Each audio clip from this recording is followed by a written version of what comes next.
আজকের দিনে আপনি কি সম্পূর্ণ সুখী? শুধু আপনি কেন, আমি, আপনি, আমরা সবাই, দেশ বা পৃথিবীর প্রত্যেকটা মানুষই মনে হয় অসুখী। কেউ সম্পূর্ণ সুখী নয়। কেন? এর কারণ কি? কখনো খুঁজে দেখেছেন? আপনি ভাবছেন যে আমার হয়তো পয়সা নেই তাই আমি অসুখী। যার পয়সা আছে দেখুন সেও সুখে নেই। কেউ পয়সার জন্য অর্থনৈতিক কারণে অসুখী আছে, কেউ সন্তানের জন্য অসুখী আছে, কেউ অন্যান্য কারণে অসুখী আছে। প্রায় কেউই যেন সুখী নেই। কেন? সুখটা কোথায় হারিয়ে যাচ্ছে দিন দিন? কিভাবে সুখ বা শান্তি ফিরে পেতে পারি আমরা আমাদের যা আছে তাই দিই? সেই বিষয় নিয়ে আজকে কয়েকটি কথা বলবো। নমস্কার, আমি প্রাণ চক্রবর্তী। বিভিন্ন বিষয় নিয়ে আপনাদের সাথে কথা বলি। একটা বিষয় খুব ভাবায় আমাকে, আপনাদেরও নিশ্চয়ই, যে আজকের দুনিয়ায় কি কেউ সুখী আছে? ধনী, গরিব, বিবাহিত, অবিবাহিত, চাকুরিজীবী বা ব্যবসায়ী, বেকার, কম বেশি দেখুন সবাই অসুখী। এই এক একজনার অসুখী, অসুখ মানে শরীর খারাপের কথা বলছি না, সুখ নেই, মানসিক যন্ত্রণা আমাদের সবারই। এক একজনের কিন্তু এক এক কারণে, সবাই একই কারণে। আপনি হয়তো ভাবছেন আমার অভাব আছে, পাশের লোকটা কোটি কোটি টাকা, সেও দেখুন কোনো একটা কারণে অসুখী আছে।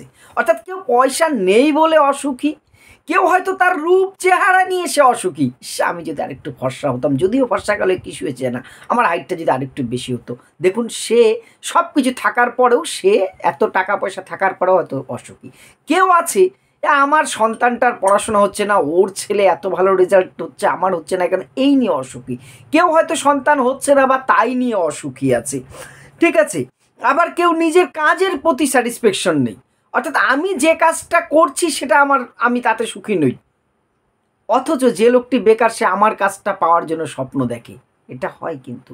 এই বিভিন্ন কারণে অসুখের মূল কারণটা কি? আমার মনে হয়েছে প্রথম কারণ হচ্ছে অতিরিক্ত প্রত্যাশা।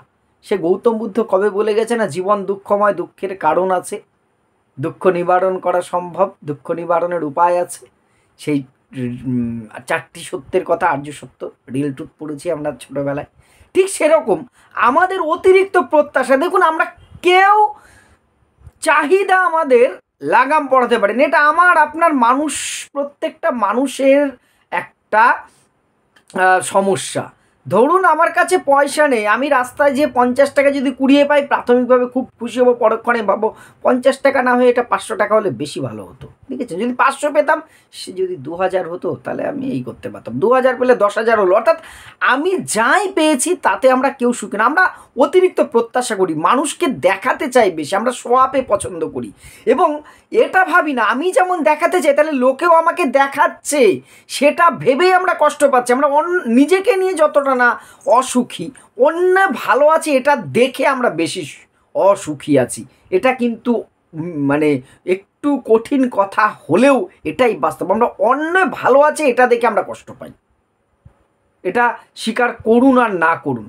আপনি অন্যকে দেখে যেমন কোথাও মনের ভেতরে জ্বলছে, আপনাকে দেখে 10টি লোক জ্বলছে। এটাই আমাদের অসুখের মূল কারণ। অর্থাৎ আমাদের প্রত্যাশাটা দিন দিন খুব বাড়ছে, আমরা নিজেদের প্রত্যাশা চেপে রাখতে পারছি না। আর একটা সেকেন্ড যেটা আছে, কাজের চাপ। আমাদের প্রত্যেকেরই সময়ের অভাব। এখন এত কাজের চাপ, যে কাজে সরকারি বেসরকারি, খেটে খাই, মজদুরি করি, যাই করি না কেন সবাই ব্যস্ত। ফাঁকা বসে আছে এমন নেই। ফাঁকা বসে থাকলে কি হয়, কাজের ফাঁকে যদি আমরা একটু সময় পাই, বন্ধুদের সাথে আড্ডা, যে বয়সী হই না কেন, আমার বন্ধু থাকতে তো কোনো আপত্তি নেই, বা ফ্যামিলির লোকের সাথে একটু আড্ডা মারা, সময় কাটানোর এখন সময় নেই।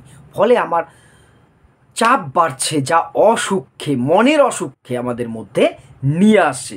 আর আমাদের অতিরিক্ত প্রযুক্তি নির্ভরতা। এখন আমরা সোশ্যাল মিডিয়া ছাড়া তো চলবেই না। আমি একাধিক ভিডিওতে কথাটা বলেছি। ইউটিউব, ফেসবুক সহ ইনস্টাগ্রাম, হাজারো বিষয়, এটাকে রিয়েল ভাবি, লোকেরটা দেখছি আর আমি নিজে নিজে মনে আমার তো এটা নেই, আবার আর একটা ওইটাও তো আমার নাই, তাহলে আমি মনে হয় দুনিয়ায় সবচেয়ে বড় ভিখারি, অসুখী লোক, আমার কিছুই নাই। এত কিছু থাকার পরেও আমার এটা মনে হচ্ছে, আপনার এটা মনে হচ্ছে। একবার ভাবুন তো, আজকে এই সোশ্যাল মিডিয়া আমাদের কিন্তু এই জিনিসগুলো বাড়াচ্ছে। আমাদের অতিরিক্ত সোশ্যাল মিডিয়া নির্ভরতাটা ইমিডিয়েট কমানোর চেষ্টা কিন্তু করতে হবে সুখী থাকতে গেলে। এর পেছনে কি আছে, সাফল্যের পেছনে ছোটা। সফল হওয়াটা জীবনের লক্ষ্য, সবাই আমরা হতে চাই, কিন্তু এখন যেন তেন প্রকারে আমরা সাফল্যের পেছনে ছুটতে চাই। শুধু আমি সফল হইনি তো আমার সন্তানকে, আমার ছেলে বা মেয়েকে ডাক্তার বানাতে হবে, এই করতে হবে সেই করতে হবে, করে করে করে এই সাফল্যের পেছনে ছুটতেছি। সাফল্যের সংজ্ঞাটা যে কি, কোথায় পৌঁছলে আমি নিজেকে সফল ভাববো, আমার সন্তান কত পার্সেন্ট নম্বর পেলে যে আমি সন্তুষ্ট হব, তার কথা আমি নিজে বলতে পারবো? আপনি বলতে পারবেন? আপনি কোন পর্যায়ে পৌঁছলে আপনি ভাবতে পারবেন আপনি সফল? যতই পেয়েছি আমরা, তারপরে দোতলা বাড়িটা যদি হতো, একতলা এতদিন ছিল না, একতলা বাড়ি হয়েছে, তারপরে আপনি দোতলার চিন্তা করছেন, গাড়ির চিন্তা করছেন, এই চিন্তা করছেন। অর্থাৎ আমাদের সফলতাটা কোথায়? কোনো আপার সিলিং নেই যেখানে গেলে আমরা ভাববো আমি আমার টপটাকে অ্যাচিভ করেছি, আর কিছু আমার পাওয়ার নেই। এই জায়গাটা, কথাটা যেমন একমাত্র মানুষকে খুশি করা যায় বলে না, খাইয়ে খেতে খেতে একটা সময় আমি বলতে বাধ্য আমি আর পারবো না, আমি পেট ভরে গেছে, কিন্তু দিয়ে উপরওয়ালা ঈশ্বরও আমাদেরকে সুখী করতে পারবে না।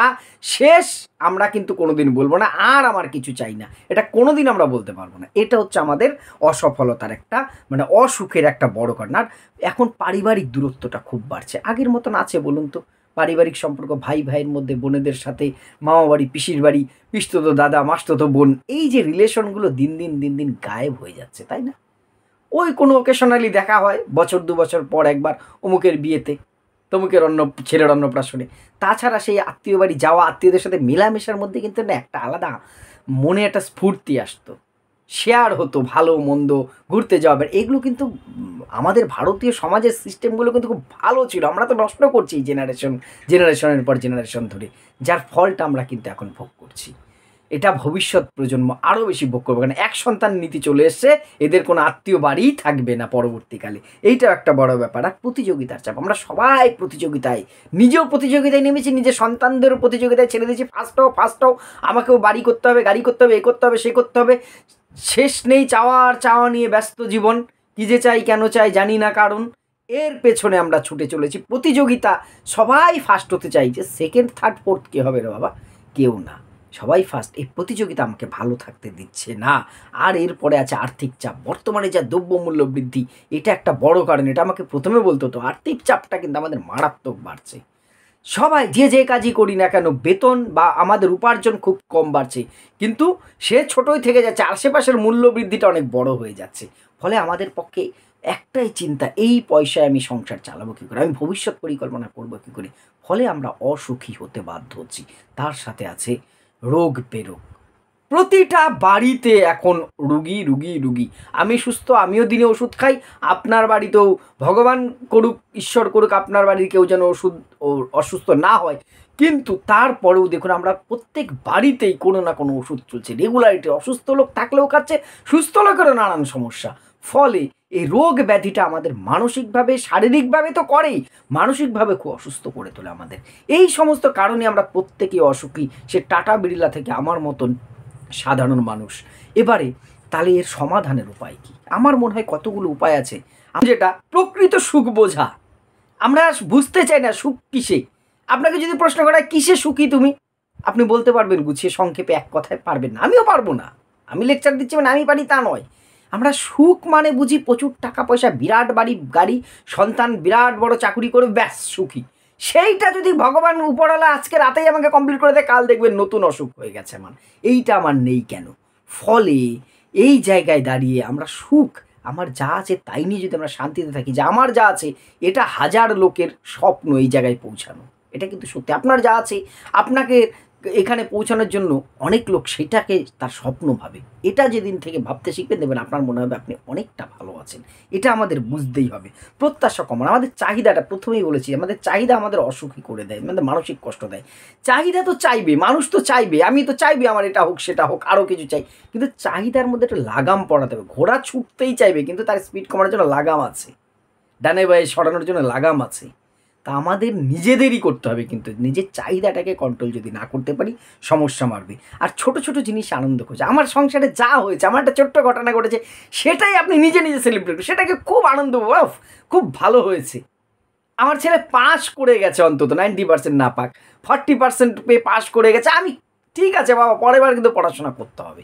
এই ছোট ছোট বিষয় এতে যদি আমরা সুখ খুঁজি না, একটা আমার নতুন জামা হয়েছে এটাই অনেক, আমার আর কিছু দরকার নেই, এই ছোটো ছোটো বিষয়ে যদি আমরা সুখ খুঁজি, আমার মনে হয় আমরা অন্তত সুখী থাকতে পারবো। আর পারিবারিক আর সামাজিক সম্পর্কগুলো আমাদের ইমিডিয়েট মজবুত করা দরকার, শিথিল হয়ে গেছে, এটা স্বীকার করুন না করুন। খুব কম পরিবার আছে যেখানে সে আগের মতন পারিবারিক সম্পর্কটা খুব ভালো আছে, ভাই বোনের মধ্যে, মামা মাসি পিসি কাকা এদের সাথে। এই সম্পর্কগুলো মাঝে মধ্যে আসুন না একটু ঝালিয়ে নিই, আমরা একটু ফোন করি, মাঝে মধ্যে সময় পেলে একটা ছুটির দিন দেখে যাই, তাদের আসতে বলি, দেখুন ভালো থাকবো আমরা। অ্যাপ্লাই করে দেখুন, অ্যাপ্লাই করে দেখেছি এতে ভালো থাকা যায়, সত্যি বলছি এতে ভালো থাকা যায়। আর্থিক সচেতনতার দরকার, অর্থাৎ ওজন বোঝে ভোজন, আমি এই কথাটা খুব বলি। যারা আমার ভিডিও নিয়মিত দেখেন, ওজন বুঝে ভোজন করা দরকার। আমার আয় যা আছে সেই অনুযায়ী যদি আমরা বাজেট করে চলতে পারি, সাধ্যের মধ্যে স্বাদ পূরণ করতে পারি, তাহলে আমার মনে হয় একটু ভালো থাকবে। সোশ্যাল মিডিয়াতে একটু দূরত্ব বাড়ান, তাতে হয়তো আমার ভিডিও একটু ভিউ কম হবে, আপনারা আমার দর্শক। তারপরেও বলছি, ভালো থাকতে হলে সোশ্যাল মিডিয়া থেকে একটু দূরে থাকতে হবে। ফেসবুক, ইউটিউব, ইনস্টাগ্রাম এটাই জীবনের সব নয়। এখানে এডিট করা যে লাইভটা দেখি সেটাকেই বাস্তব ভাবি, এই করছে সেই করছে, তাদের অনেক কিছু এডিট করা, সেই বিষয়গুলোকে আমরা বাস্তব ভেবে বসে আছি আর বাস্তবটাকে অস্বীকার করছি। এখান থেকে বেরোতেই হবে প্লিজ। রিলস আর রিয়েল এর পার্থক্যটা আমরা বুঝতে শিখব। সাধারণ জীবনযাপনটাকেই ভালোভাবে নেবার কৃতজ্ঞতা প্রকাশ ঈশ্বরের কাছে। আমি যে ধর্মে বিশ্বাস, আমি তো আমার একজন তো ঈশ্বর ইষ্টদেবতা, আমি যে ধর্মেই বিশ্বাস করি না কেন, যদি আপনি কোনো ধর্মকেই বিশ্বাস না করেন, নিজেকে নাস্তিক বা প্রকৃতিকে, এই পৃথিবীকে, আপনি একবার কৃতজ্ঞতা জানান তো প্রতিদিন সকালে উঠে। প্লিজ এটা করুন তো। আমাকে যে অবস্থায় রেখেছো, ভালো আছি, আরেকটু ভালো রেখো, আমি এর জন্য খুশি, তোমাকে ধন্যবাদ জানাচ্ছি ঈশ্বর বা প্রকৃতি, তোমাকে ধন্যবাদ জানাচ্ছি। কারণ আমার চেয়ে, ভাবুন, আপনার চেয়েও খারাপ অনেক মানুষ আছে। আপনি দুনিয়ার শেষ নম্বর অসুখী ব্যক্তি নন, সেই জায়গায় তো আপনাকে নিয়ে যায়নি, আমাকে নিয়ে যায়নি, তাহলে আমি কেন কৃতজ্ঞতা জানাবো না? এটা করে দেখুন, ভালো থাকবেন। ভালো থাকবো, ভালো থেকে দেখেছি, সত্যিই বলছি। আর কি, মানসিক স্বার্থে একটু ধ্যান, একটু ব্যায়াম, একটু ভালো যারা ইন্সপিরেশন দেয় সে সমস্ত লেকচার, বক্তব্য, বাণী শোনা, এইগুলোর মধ্যে দিয়ে আমাদের একটু ভালো থাকা সম্ভব। চেষ্টা করুন, ভালো থাকতে পারবেন। অসুখ, সেই রাজার অসুখ গল্প পড়েছি না, ছোটোবেলায় আমাদের ছিল। রাজা বারবার বলছে আমার অসুখ হয়েছে, ডাক্তার, কবিরাজ, বৈদ্য কেউ তার অসুখ সারাতে পারছে না। শেষে এক ফকিরকে ধরে নিয়ে এসেছে। ফকির যখন বলছে যে, কি ডিটেলসে আমি বললাম, ফকির যখন বলছে যে চাল নেই, চুলো নেই যার, তার আবার বলছে আমার আবার কিসের অসুখ, অসুখ টসুখ বড় লোকদের হয়, আমার হয় না। তখন রাজা বলছে, যখন ফকির যার চাল চুলো নেই, তার যদি অসুখ না হয়, আমার আবার কিসের অসুখ? অর্থাৎ অসুখটা ছিল মনের। তো আমাদের ওই রাজার অসুখের অসুখ হচ্ছে, কিন্তু এই মনের থেকে অসুখটাকে হাসি খুশি থাকার চেষ্টা, যা আছে জীবন যে কদিনের আনন্দ করব, কারোর ক্ষতি করব না, যা আছে তাই নিয়ে খুশি থেকে ভালো থাকবো, তাহলেই আমরা ভালো থাকতে পারবো। কথাগুলো আপনাদের কতটা ভালো লাগলো বা আপনাদের ভালো থাকার আর কী উপায় হতে পারে কমেন্ট করে অবশ্যই জানাবেন। ভিডিওটি ভালো লাগলে শেয়ার করে পাশে থাকবেন। ধন্যবাদ।